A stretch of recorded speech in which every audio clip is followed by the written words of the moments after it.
ಶೈಕ್ಷಣಿಕ ಅಥವಾ ವಿದ್ಯಾಭ್ಯಾಸ ಬೆಳವಣಿಗೆಗೆ ವಾಸ್ತು ಸಲಹೆಗಳು.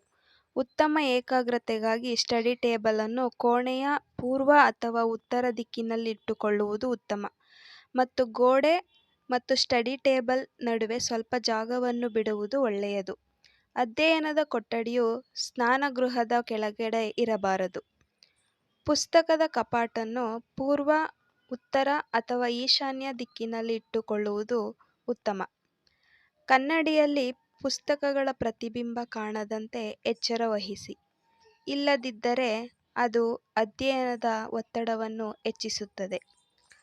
ಅಧ್ಯಯನದ ಟೇಬಲ್ನ ಆಗ್ನೇಯ ಮೂಲೆಯಲ್ಲಿ ದೀಪವನ್ನು ಇಡುವುದರಿಂದ ಶಿಕ್ಷಣದಲ್ಲಿ ಅದೃಷ್ಟವನ್ನು ಮತ್ತು ಏಕಾಗ್ರತೆಯನ್ನು ನೀಡುತ್ತದೆ.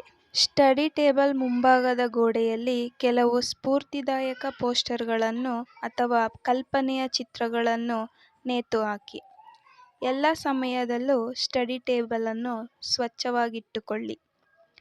ಅಧ್ಯಯನದ ಕೊಠಡಿಯಲ್ಲಿ ಸರಸ್ವತಿ ಮತ್ತು ಗಣೇಶನ ಚಿತ್ರ ಅಥವಾ ವಿಗ್ರಹವನ್ನು ಇಡುವುದು ಒಳ್ಳೆಯದು.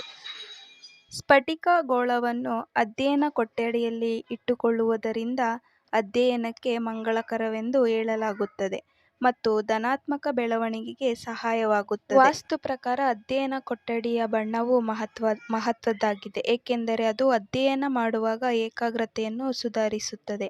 ಅಧ್ಯಯನ ಕೊಠಡಿಗೆ ತಿಳಿ ಬಣ್ಣಗಳು ವಿಶೇಷವಾಗಿ ಹೆಚ್ಚು ಸೂಕ್ತವೆಂದು ಹೇಳಲಾಗುತ್ತದೆ ಮತ್ತು ಮಕ್ಕಳು ಹೆಚ್ಚು ಪರಿಣಾಮಕಾರಿಯಾಗಿ ಕಲಿಯಲು ಸಹಾಯ ಮಾಡುತ್ತದೆ. ಧನ್ಯವಾದಗಳು ಫ್ರೆಂಡ್ಸ್.